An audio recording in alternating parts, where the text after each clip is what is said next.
and welcome to this episode of In Session, Bennington to Montpelier. I am your host, Jack Rossiter-Munley, and I am coming to you from the beautiful Bennington Multicultural Community Center here in downtown Bennington. And I am so happy to be joined by Senator Seth Bongartz, Senator Rob Plunkett, and Representative William Greer.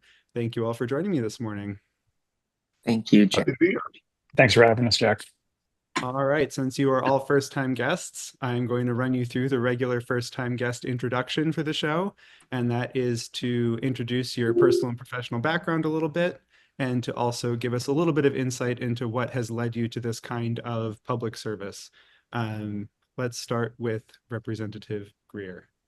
Hey, well, I'm probably going to have the shortest bio of everyone.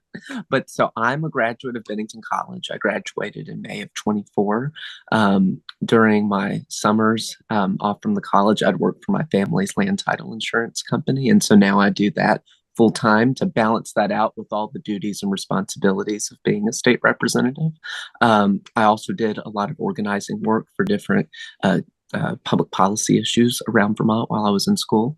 So that's a little taste of my background. And then I think what's also really good for me, at least, to highlight is where I sometimes, source some of my life experience from and how that influences the policy decisions that I kind of try to, get myself into in Montpelier. And so my family's sawmill, we're in the timber industry and we have been for many generations. And so that's a particular policy issue now around forestry and just around overall timber operations that I've kind of taken heart to and that I really have become kind of passionate for. And I wasn't expecting that, but there's little things like that that have popped up along the way while being up there.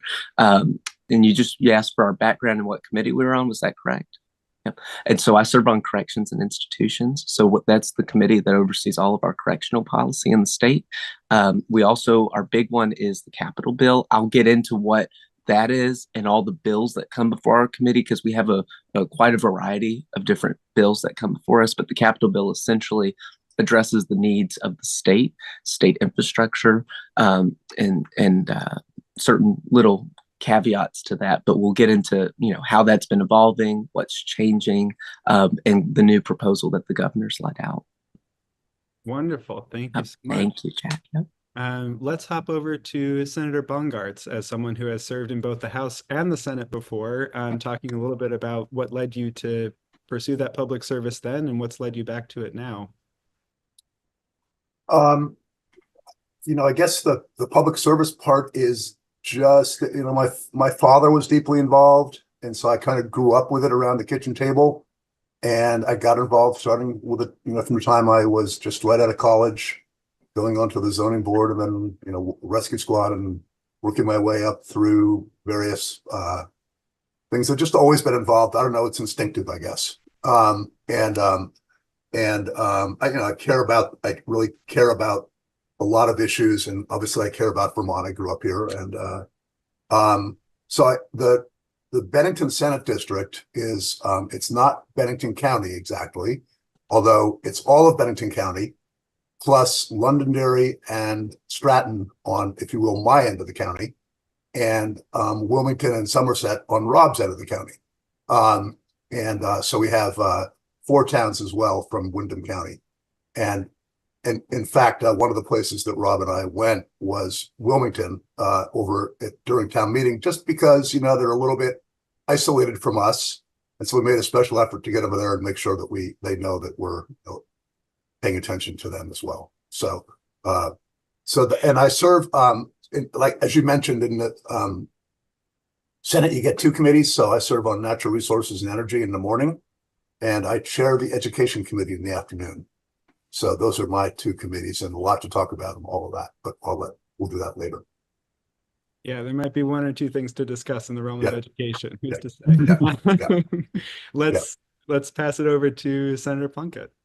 Sure. And yeah, I'm Rob Plunkett. I'm coming to you from the dining room of my childhood home that turned into a playroom that has now turned into something of a music room kind of thing, and it stores play props as well. So there were a lot of questions, so prompt me if I miss anything. But so I am from Bennington, and I obviously just mentioned that I'm living in my childhood home, and I have been in public service most of my professional career because I'm a prosecutor. I've been working at the local state's attorney's office for about 18 years now. So I'm sort of really knee deep into the law, and being a lawyer, I see what happens and what comes out of the legislature every year, and essentially have to deal with it. And I think I mentioned during the campaign a lot of having to try to fix what the legislature had done to our brilliant criminal laws. A little bit of sarcasm there on both sides, and so that's part of why I would do this at all. But really, what prompted me to jump in is essentially Brian Campion asked me. There was a little bit more to it than that, but I'm not going to say no to Brian. Not that he's a mob boss or anything, but it was something where if he thought that I would be a good fit, then I certainly thought I would be, and I've learned quite a bit about what the actual job is since being up there. So and what it does to you. I mean, it takes you away from your family, it takes you away from your job, and you're sort of somewhat isolated in a bubble in Montpelier. But one of the things that I wanted to mention, that I'm sort of parroting what Emily Karras Duncan mentioned, who's the rep from Wilmington and other towns. Our local road crews do a much better job of cleaning the snow off the roads than happened in Montpelier. I think Will experienced this directly, but it was something of a dangerous thing to have to drive there. So just in terms of what I'm doing there, I was not put on the Judiciary Committee like I thought I was going to be, being a lawyer. And I think and I don't know the ins and outs of that, but what happened is, what happens in the Senate is there's a committee on committees of 3 people that decide who goes everywhere. And what happened on the Senate side is with the Bennington Senate district, we maintained our 2 Democrats. Many of the other districts in the state did not maintain their Democrats. And so there's a great number of Republicans there, than far more than there were before. So I can't imagine the committee's decision making was very easy and shuffling all around. But one of the things that I know that they wanted to do was to have some balance on all of the committees. And Seth's Education Committee is 3 Democrats, 3 Republicans. My committees, one of them, which is Agriculture in the morning, it's 3 Republicans, 2 Democrats, and Institutions in the afternoon, 3 Democrats and 2 Republicans. And with my committees, they're almost all, well, both of them have 3 brand new members. So they're very young committees in terms of the Senate. And so a lot of what we're doing is simply learning what goes on.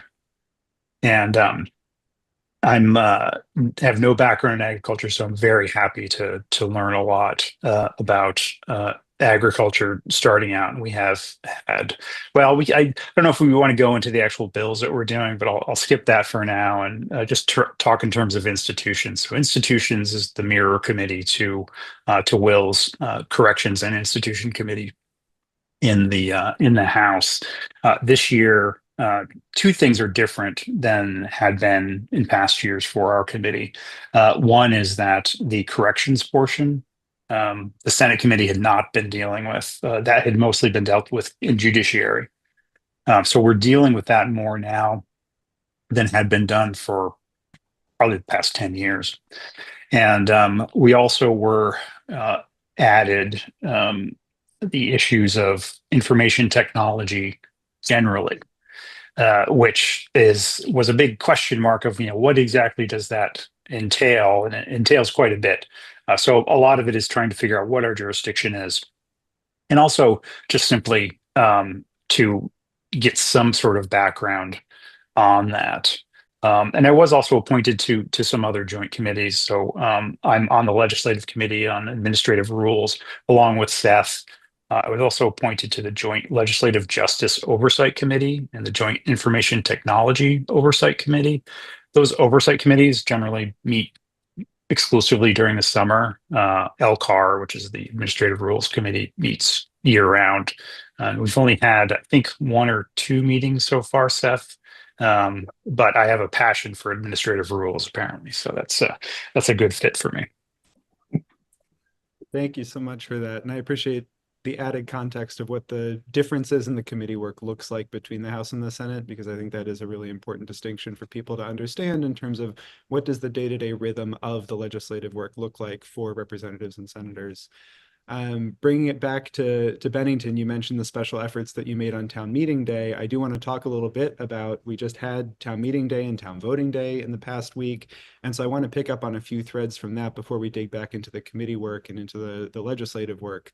Here in Bennington, as I know you're all aware, there were 6 proposed changes to the town charter, 2 of which were not voted through by the citizens and 4 of which were. So I'm just going to quickly run through what those were. So all resident voting or non-citizen voting was not voted through. Expanding voting for 16 and 17-year-olds was not voted through.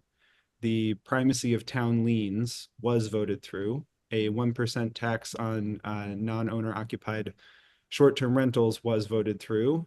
The changes to the powers of the select board to remove a town manager was voted through.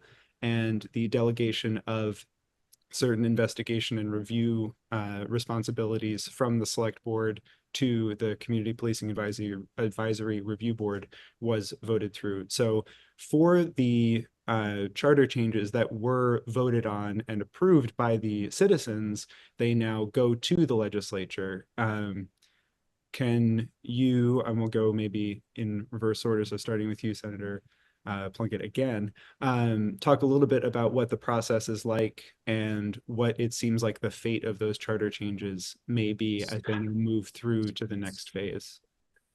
Oh gosh, the second part of that, I probably won't hazard to guess. But I was on the Bennington Charter Review Committee, I don't know, more than 5 years ago, I believe. And I co-chaired that with Sean Marioler. And so I'm somewhat familiar with the process, although I was not on the legislative side. But essentially, it goes up like any other bill, and it's presented to GovOps. I don't know, and Will and Seth might know better. I don't know whether it's introduced first into the Senate or into the House. But essentially, it goes through the normal committee process, as any other bill will. In terms of the fate of the 4 amendments, I don't want to really guess in any which way. There hasn't been any discussion beforehand on any of it. I think, especially with the makeup of the legislature now, any further review of police will always be somewhat controversial, but we'll see how that pans out. What I could say for my part, though, is that I represent Bennington, and so I'm going to be advocating for all 4 to be passed, and I'm looking forward to working with our folks on that. I think that's something that is necessary just in terms of representation. And I think it'll be interesting. And in terms of the committee meetings, I'll talk with the rest of the delegation, but I was hoping to be in the room in all of the committees when they're discussed. And then it'll be going, if I didn't mention, it'll be going to GovOps for both. Excellent. And so in the past, there have been certain charter changes. In this case, they are the ones that were not, that failed, but expansion of voting rights in other towns in the state have been voted through by those towns, made it through the legislature, were vetoed by the governor, and then because of the existing supermajorities, governor vetoes were overridden. And some of the rhetoric coming from the governor about those was that he would rather see changes of that nature being made on a statewide basis rather than by individual municipalities. Unclear how that may play into some of these other specific charter changes that Bennington is considering, some of which my understanding is are ones that maybe have not been done in other towns. I don't know if you have any thoughts or insights into the current dynamics around that, Senator Bongartz. Yeah, so I think like Rob said, it's a little early to tell, but I will tell you that my starting point for charter changes, be it from within our district or elsewhere, is if that's what the people of those areas want, I tend not to second guess them, unless there was something like, if you can imagine I can't even think of what it would be, but it would have to be something very offensive before I don't think I've been in the legislature for a total of 11 years. I don't think I've ever voted against the charter change, because I just think that it's been vetted by the committee. And if that's what the people of that community, sometimes I think, oh, that's not what I do, but that's not, that's for the people of Brattleboro, Burlington, Bennington, whatever. So they tend to pass. Because for that reason, I think it's, so because what they do in I won't go into it. What I will say, what happens in Brattleboro or Burlington doesn't directly affect me. It's about their citizenry and what they want to do. And in some ways, it's a place to let things, to let experiments happen. Because sometimes if it's a bad idea, that's good. It's good that it happened because you get to, test a town tests it and we see what happens. Then other towns either pick it up or don't pick it up. So anyway, that's just all I can say about it is that's my attitude about it. I will also say that charter changes tend to go through. And so for you, Representative Greer, on this, what does your work then look like in terms of understanding that these are the changes that the voters of Bennington want? What does your work look like in Montpelier to support these changes or to support the passage of these changes? Well, I think Rob and Seth, I'm glad they spoke first because I probably would have gone into more of my opinion on things, but keeping out my personal opinions on all of it, exactly what Rob said. We're advocating for what people passed. And so they sent us the 4 to go up to Montpelier and advocate for. So I think for me, at least, and I wouldn't call it a challenge, but just what we're going to be looking at is how the legislature's changed so much since November and all the new members we have. And it goes beyond party line. It just goes down to how people are going to view, a charter change amendment coming in from Bennington. And, I can see what Seth's point is about how it's good to allow that experimentation to take place, but some people may not share that. I think all 3 of us share that viewpoint, but it's really balancing, how other people are going to view it, especially, and I'll just take this as an example because I've heard conversations around it in Montpelier, but the prioritization of liens, I feel like that's going to be kind of a heavy one to lift because it's not been done anywhere else. So it's just about researching it and really, calibrating that argument so that people know why we want it. And I hope we can get it across the finish line. I appreciate hearing the sort of commonality of cause and commonality of thought on this amongst the 3 of you. One thing that I think stood out to several people, they've mentioned it to me since town meeting day here in Bennington, which maybe doesn't quite speak to a total commonality, is that there was not an agreed upon report from the Bennington legislative delegation to the town meeting. I was wondering if one of you could give a little more insight into that. Maybe I'm looking at you, Senator Plunkett, as you're the one who had to get up. I can explain what all of that was. Is that it was a last minute request. Well, I guess I'll go back. So this was my first sort of a town meeting circuit, and didn't hit as many as I had hoped. But most towns do not have a legislative report on their in their articles. Manchester does, and that was Saturday morning. So we had called around the week before, and I spoke with the moderator in Bennington about whether or not it would be on the Bennington agenda. And he said, no, it's not done in the past. And I just left it at that and said, okay, that's, we're not trying to rock the boat. And then we were at Montpelier and we did, the legislative reports were there and someone from Bennington was there. And then that sort of got the ball rolling on contacting select board members and town manager on whether or not we were going to do that. And this was essentially the day of town meeting. And so there was a lot of miscommunication that was going on. And even right before the meeting started, the delegation talked, and it was essentially, well, if it's only going to be one person, we're not going to be able to come up with a combined legislative report. And this was minutes before the meeting. And we talked with folks, and we believed that it wasn't happening. And actually, Seth had another commitment that night, and so Seth, once the sort of like meat and the more boring parts of town meeting, which I find fascinating but are also boring, happened. Seth wasn't there, so he wasn't even there for when we were called up. So I went up and just tried to explain in as joking manner as possible that we don't have one. And I believe that everyone was on the same page that we weren't going to be called up, but it did happen. Yeah, and there's something also that Rob had mentioned when he got up there, and I think this kind of got lost and everything, was that we were more than willing to send people individually what we had been working on. So I have a little one pager that, if anyone wants it, I'm more than happy to send it out. Just contact me. If you're already on my, email newsletter list, then you would probably get it. But yeah, we just, typically, and this is from what I've heard from Representative Corcoran and Representative Morrissey, it's not typical that there's a town meeting report in Bennington, just because there's so many of us, and that would eat up into a lot of the night and distract us from doing a lot of the other conversations there. And so that's kind of the sense I got. Doesn't mean tradition can't change, but we have to be able to have time to write something out and actually, make it a worthwhile effort. So that was part of it. And so we, obviously we do apologize for not having it prepared and confusing people.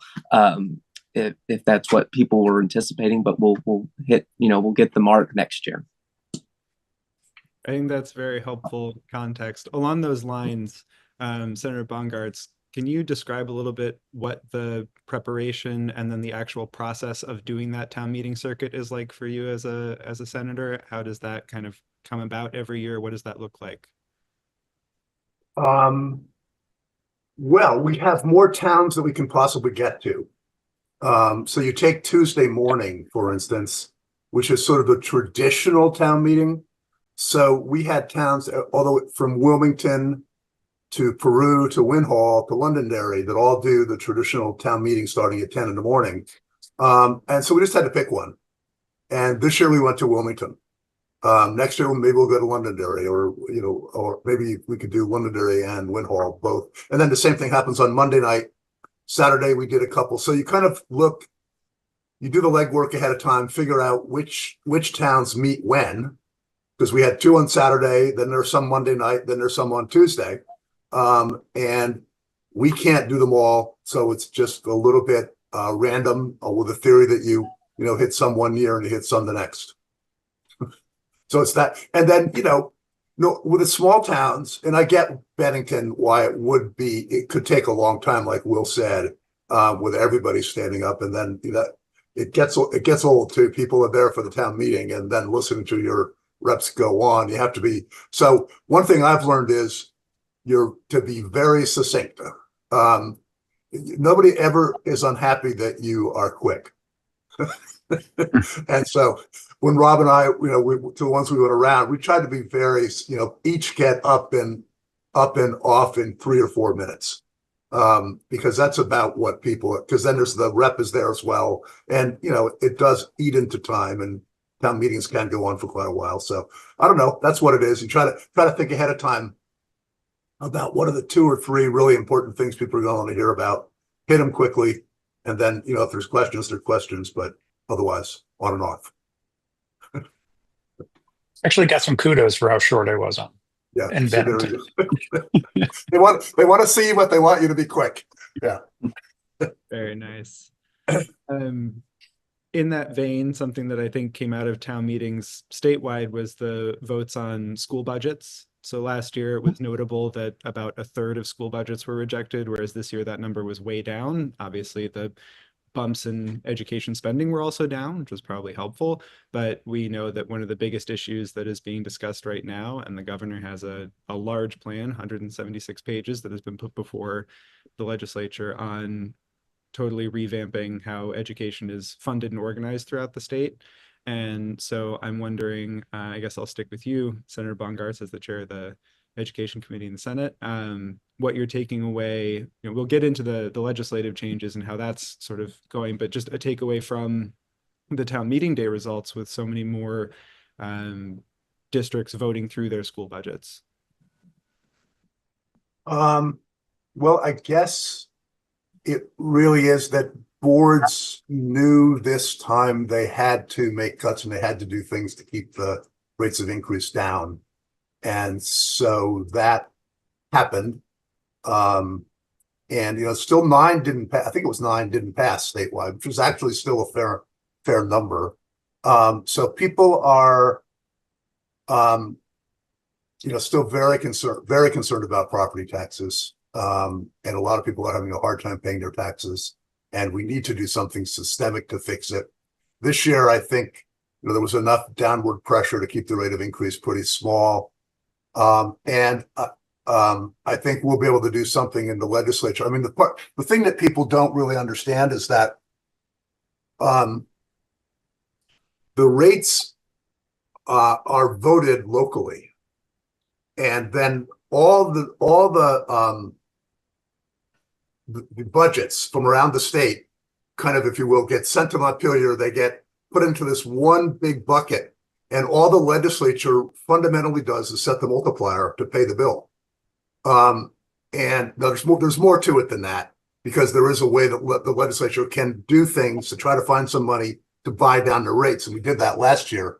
It would have been 20%, but it really is all a result of what people voted at their town meetings. And this year, going into it, COVID drove up budgets for all kinds of reasons. This year, the boards knew that they really had to, make some cuts in a lot of instances, or hold the budgets as close as they possibly could to last year's number. And that was enough for people to feel like, that people were trying, I guess. And for you, Representative Greer, from the House side, thoughts on this sort of outcome from town meeting? As you mentioned, Senator Bongartz, it's still a fairly high number to fail, even though it's way down from last year. But just how that plays into this ongoing conversation about the systemic restructuring of education on the state level. Well, I think it definitely, it still kind of goes into the point that we need to address the funding formula, and that we need to really take these education finance proposals pretty seriously, and just start getting something in place. I was surprised that as many budgets actually passed. I assumed that there was still going to be a little bit of anger and I wouldn't say resentment, but at least people that were upset at the property tax bill going up again. I spoke to a lot of people on town meeting day about that, and I think you may have even been there. People did not want to talk about it at all, and it's hard to hear what people are thinking and what people want when they don't even want to talk about it. So I would just say, to people out there that are concerned that it went up, is smaller than it did last year, but it's still an increase nonetheless, to just get in touch with us and email us and let us know what you think needs to be done. Because I think right now is really still the input phase, because once we get the ball rolling and we have kind of a concrete plan, it's going to be hard to start tweaking and changing things at that point. It's going to be really vetting how it's going to work. So that would be my response to that. And another sort of Bennington specific event in the education world, Senator Plunkett, you mentioned former Senator Brian Campion. He was just appointed to the State Board of Education. What are your thoughts on what that could mean generally, but also for Bennington specifically, to have someone from our area on the State Board of Education? Yeah, and I haven't talked to Brian about that, but I'm pleased to see this sort of thing where, and I've sometimes made a joke, and it's possible that it's true that my being put on the agriculture committee, if it was in exchange for Seth Bongartz being the chair of the education committee, I'll take that for Bennington. Because that's a very significant position to be in. And now we have Brian on the state board.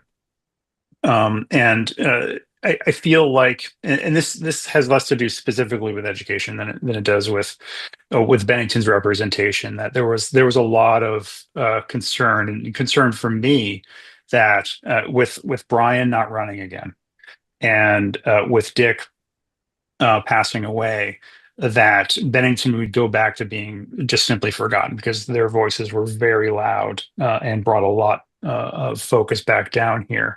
And I'm seeing that we're not losing that. We're losing it in little different ways, but with Brian being back on the board, Seth up there, frankly, with myself and Will and Mary on the institutions committees. These are things that are important to bring the focus back to Bennington. So I'm very pleased that he'll be there. And I know that's sort of not specifically talking about the education aspect of it, but I'll remind everybody that I am learning about agriculture as well as the Capitol bill.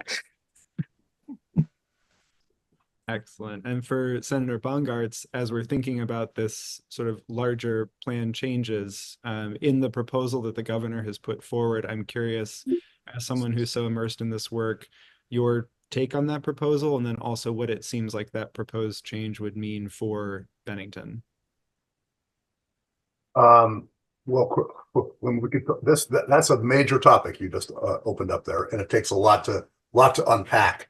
Let me just say that the two major tenets of the governor's proposal are fewer SUs, and we have 52 supervisory unions in 119 districts for 85,000 students. I think there's a pretty general consensus that's more than we need. That's excessive and makes it an inefficient system.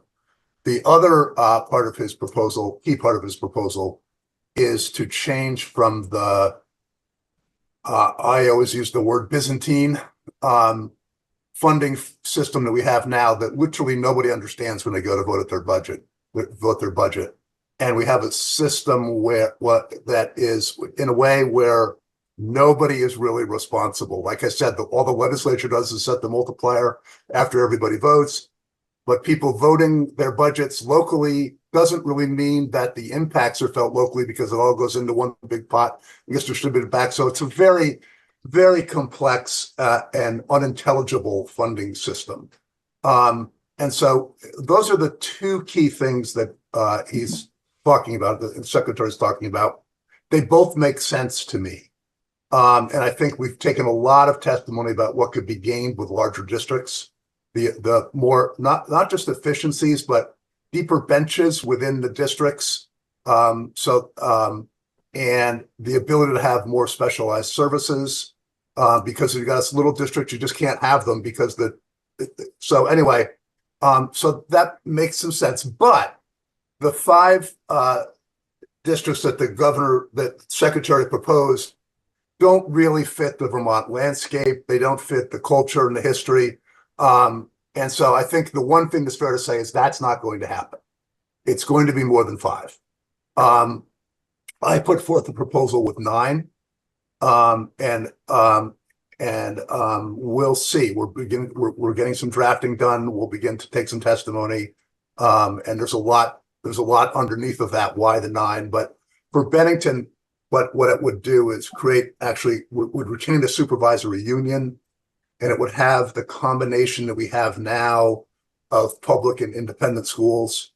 And it would reach up into Rutland a little bit for areas that have other tuitioning towns for independent schools as well. And so we create a largely Bennington, but partially a little bit of Rutland district, still small enough that people will kind of know each other and know all the schools. So we'll see. And we'll take some testimony, and the lines that I put out there are obviously going to change, because people will, because that's the whole point. You got to put something out there, then you take testimony and you adjust. So we're in that process now. We're entering that process. A lot of the questions and concerns I have heard, aside from 5 districts feeling to a lot of people like too few, is around that question of independent schools within these proposed districts and the proposed changes to funding and how it would affect independent schools. And that's obviously something that is an issue here in Bennington. Representative Greer, I'm curious if you've been hearing similar things from any of your constituents, or also if that's a topic of conversation amongst your other colleagues in the House. Yeah, I'm sorry. What am I supposed to be hearing? I didn't catch that first part. I'm sorry. Oh, that's all right. Part of the concerns that people have asked me about in the last, since this proposal came out, was not only about the intense consolidation to only 5 districts, but about the relationship between independent schools and the proposed changes in funding and the proposed changes in education structure. And I'm curious if that's something that you have heard from constituents, or if that is a topic of conversation around this proposed change amongst your colleagues in the House. Oh, absolutely. And I'll, talk about the independent school aspect, because we know that North Bennington's very unique. And so that's in my district. And so, there's been a lot of conversations around that, because that's a pretty unique, part of the identity of North Bennington. And people have put a lot of effort and a lot of time to keeping that school operating. And so I think with some of the proposals, there's some concerns around that. When it comes to the funding, I'm not really hearing anything from Bennington. And I think, part of it's maybe because it wouldn't impact us as much on the funding end of things, the way I take it and understand it. But that's subject to change. And, I've heard people say the devil's in the details. It really is going to come down to that. But, I think that the funding piece is, it's not as divisive. It's not being as scrutinized as the actual governance plan. But I think Seth may have said it, and if he didn't, then this is what I'm hearing from other people, that seems like that's going to need to be the first piece to take hold, so that the funding part can follow, and that way it doesn't leave anyone behind. So yeah, I'm not hearing too much on the funding part. Definitely a lot on the governance from here. That's obviously the word of the town in Montpelier. But yeah, I think that's kind of how to distinguish it in my mind.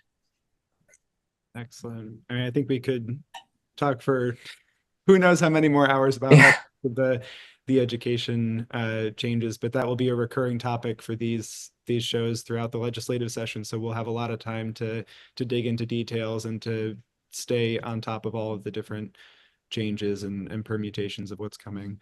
I do want to give you all a chance to talk a little bit about your own goals as individuals for this legislative session, and also what pieces of legislation you're working on.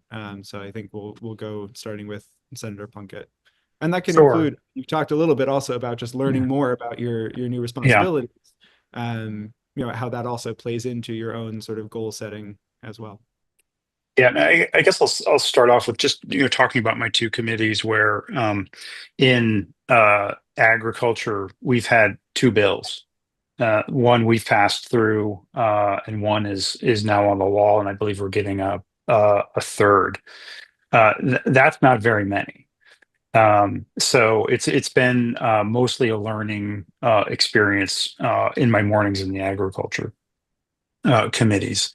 And in institutions, we have 2 bills, both of them having to do with information technology, both of them that we received very recently. So again, it was basically a lot of it through the session has just been learning the different ins and outs of what's going to be happening. But what I can say is that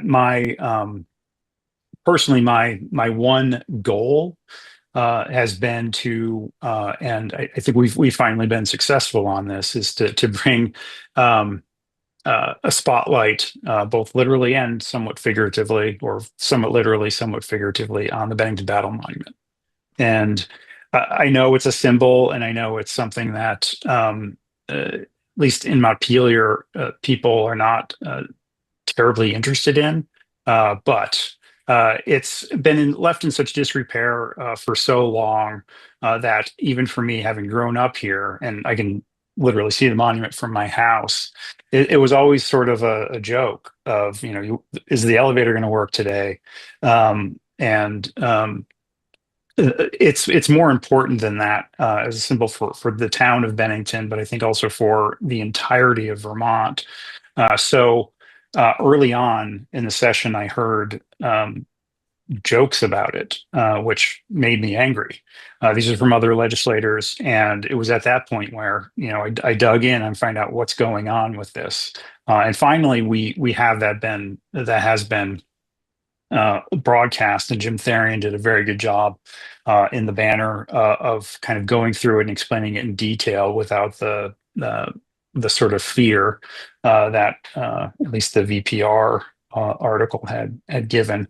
But it's a long-term project. There's no imminent danger, but it's something that's very crucial for our area and for the state. And we're doing little things this year.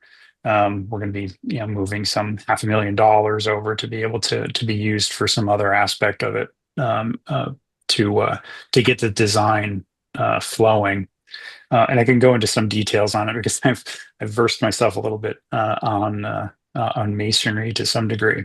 But that's really what I'm hoping to keep going. That we'll get this ball rolling and get a lot of folks in town coming together to put together what's needed for that. And I know it's not the heavy lifting of housing or of property taxes or education.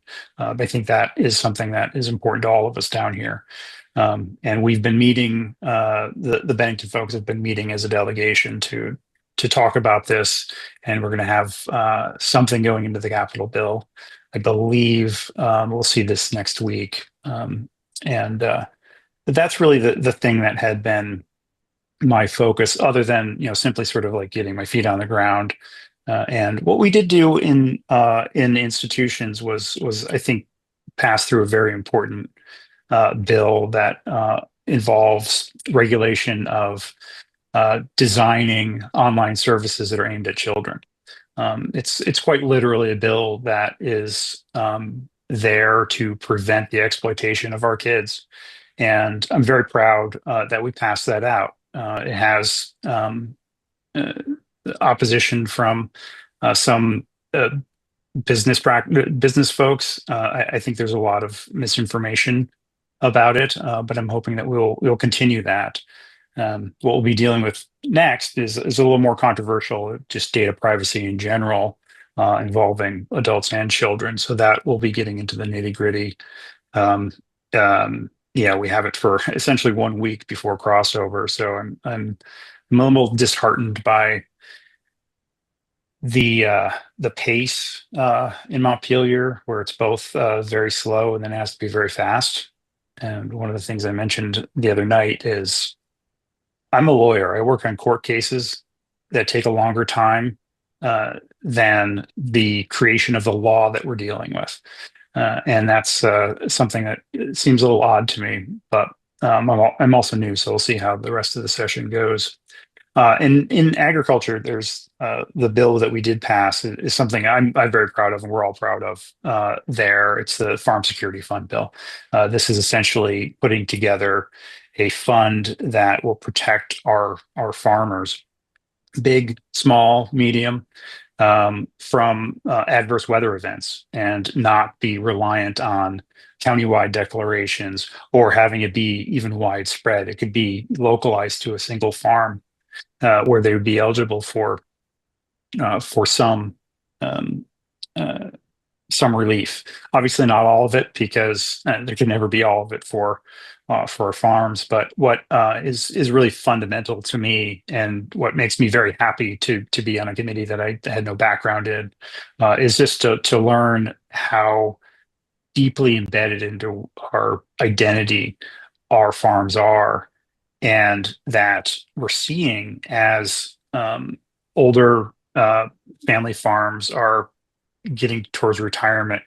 We have a lot of young folks coming in and taking over, and there really is a change in generation of in agriculture. And I could kind of go off onto the things I've learned about manure spreading and tracking of cows, but it's something that where I'm getting more and more passionate about what that means for Vermont, and that's a little bit about what I'm focused on. I'm sorry if I took up too much time. I could keep going, but we have two others to talk. That's fantastic. Same for you, Senator Bongartz. Your personal goals for this session, and then also the process that's coming through for the different legislation that you're working on.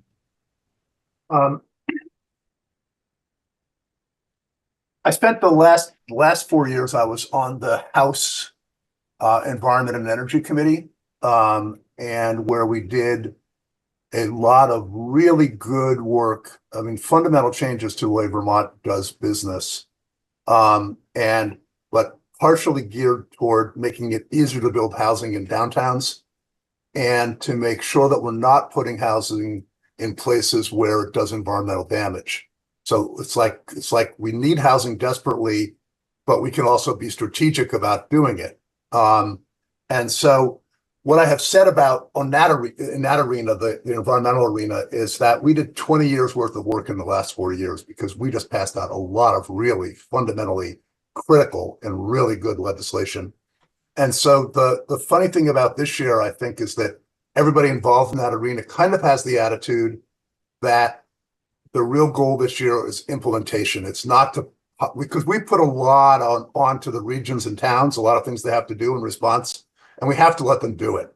We can't do, so we have to, the legislature has a tendency to pass things and then move on to the next shiny object and not follow through. So this year is really about follow through. It's not that exciting. It's not big legislation, but it's really about just helping the communities, the regional commission, get the new state board, the new Active 50 board up and running, help them be successful. So that's a goal of mine, because I was so involved in making it, putting all the wheels in motion over the last 4 years. And then obviously on the other side is to put this legislation together. We have to make systemic changes in the way we deliver education in Vermont, both because we need to set it up so that we're improving outcomes, gaining efficiency, and really seriously bending the cost curve. And we have to do those things, but we have to do it in a way that, obviously, I'm thinking about all of this in part from a statewide perspective, because we're all in this together. On the other hand, I'm paying attention to what's happening in our district and what it means for our district, and thinking that through carefully. And I will say that it's obviously critical for this county that we do it in a way that leaves our I'll say somewhat unique system. Northeast Kingdom kind of especially has the same thing of independent schools and public schools operating side by side and producing tremendous results for our kids. So we have to be careful as we put this together that we maintain the things that are especially important for our kids.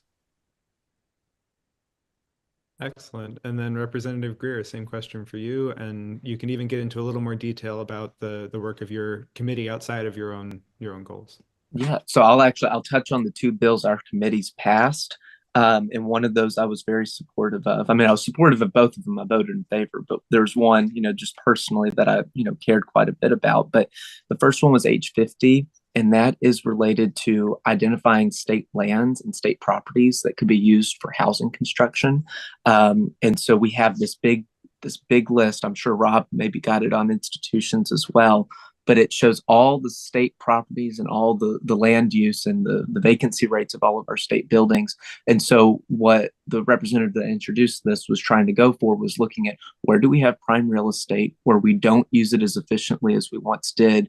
How can we consolidate state buildings and offices and potentially open up some of this real estate in town centers to being developed for this? So we passed that out very favorably, and our committee will be getting a report sometime in the fall about where they think there might be some opportunity to do some construction for that.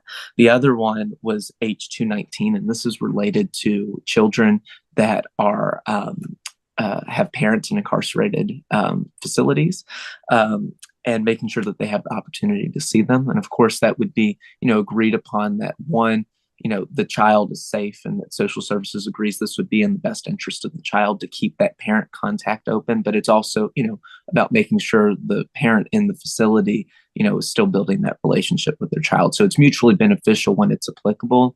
And I just think that, expanding that work definitely helps, because we want to make sure that our kids, feel confident and, understand the situation a little bit more, and they don't have all these questions. I know people in my own family that have had that situation arise, and that would have been a great opportunity to have many questions and keep that relationship open. When it comes to personal goals and what I've been working on, the big one, and it's probably not going to pass this session, but we'll try and get it off the wall next session.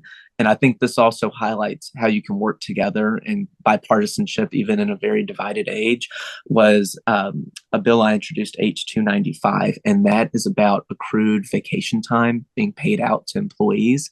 And I had this idea because I'd heard from several constituents that had lost, thousands of dollars from their employers because they had gotten fired and terminated from the job. And they had vacation time that they had not used. And so that was money that was left on the table and they didn't get it back. One person, almost $5,000 of vacation time was taken away from them. And, we talk about problems with unemployment right now and with the whole unemployment benefit system. This is one thing that could, put a dent in that and kind of counteract it, because it would just be an immediate, influx of cash to people that have worked hard, have accumulated, vacation time and, happen to lose their job. But there was a gentleman from the Northeast Kingdom who was a Republican, and he came to me and he said, I have a constituent that had told me about this, and I had no idea that this was even a law or that this could be legislated on, and just said, I want to do this for her because, it just, really ruined her in terms of how she viewed, the situation. And then he said, but there's definitely more people like her around the state. So we're hoping that'll come off the wall soon, but I don't have hopes that it'll come off before crossover. And that was something Rob had touched on, just in case no one knows what crossover is. That's the deadline in both the House and the Senate for when policy bills and when money bills have to be voted on and taken out of the chamber and sent to the other chamber. So, Senate to the House or House to the Senate.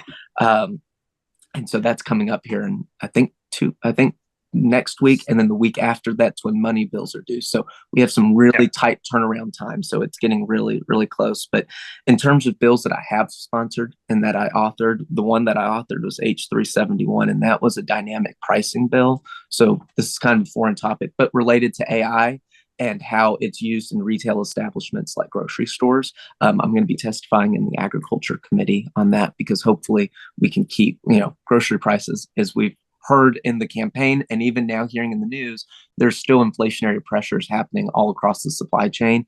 And this is just one of these, forms of technology that could potentially cause more harm to consumers and to people in Bennington. So that's why I took that bill up. And then there's a few others around medical debt relief. If you haven't heard about that, there's a proposal to, eliminate up to $100 million in debt for low and moderate income Vermonters. That's huge. Making sure medical debt isn't on your credit report, that would also be huge. And then there's one, because I knew we were going to talk about housing, education, all these other things. There was, I tried to get some of the bills that weren't related to that, but that people might get excited about. There's also Bill H317, which is related to credit card fees on gratuities and taxes, and making sure you don't have to pay for a fee on that portion of it. So it may not seem like a lot, but if you hate paying those credit card fees, I think you'll like this bill. So check it out and just keep us in the loop with anything you want us to really advocate for as we approach the deadline. Wonderful. Thank you for all of that. Quickly before we wrap up, at each of these, I've been trying to ask for just a general vibe check, because there has been such a change in the makeup of the legislature, not only the change in party representation, but also so many new legislators on both sides of the aisle. And I'm curious to hear from those who are actually on the ground in Montpelier and working, as you referenced, Representative Greer, working across the aisle in many cases. How are those relationships building? How is that dynamic developing throughout the session? So it doesn't have to be a huge answer, but just how is that going for all of you as legislators? How is the feeling in Montpelier as the session progresses? Start off, Seth. Yeah. You say me? Yeah. Okay. It's not like Congress. People from the two parties are actually, develop friendships. You work together. It's cordial in the Senate. And in the end, we're going to have some disagreements. But if you're going out for lunch with somebody, it's just as likely to be somebody from the other party, which is actually probably even the best thing to do. And then it is somebody from your own party. There will be some tension, and there will be some times when things happen on party line votes. But it feels to me in the Senate to be very workable. We can get things done. I'll leave it at that. And then same for you, Representative Greer, on the House side. Yeah, I think on the House side, it's the same thing, very workable. I think having lunch with people of the other parties actually, great. And I think that in general, yeah, I think it's very workable. I mean, I've been working with people on all sides of both parties. And I think we're going to get some good things passed, hopefully.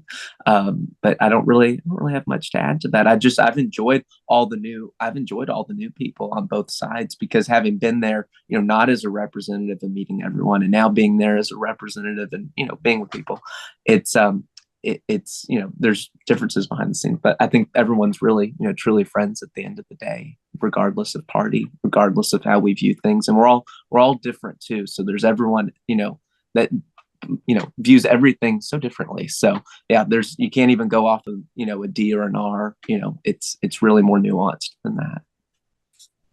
Wonderful. And very quickly before we say goodbye for the day, we know that you will be back on the show, and we hope that people tune in to get insights into what's going on. But in the interim, what is the best way for people to get in contact with each of you? And I'll start with you, Senator Plunkett.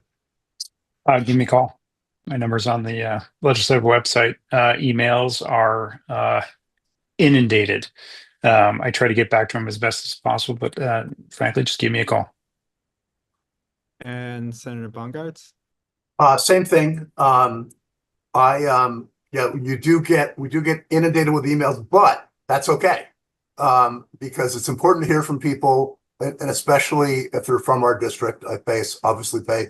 And sometimes I can't get to them until the weekend. I come home and finally, really go through, starting on Saturday morning, and just try to work down through and catch up on emails. So if people don't hear from me right away, it's only because I'm buried, and I try to get unburied.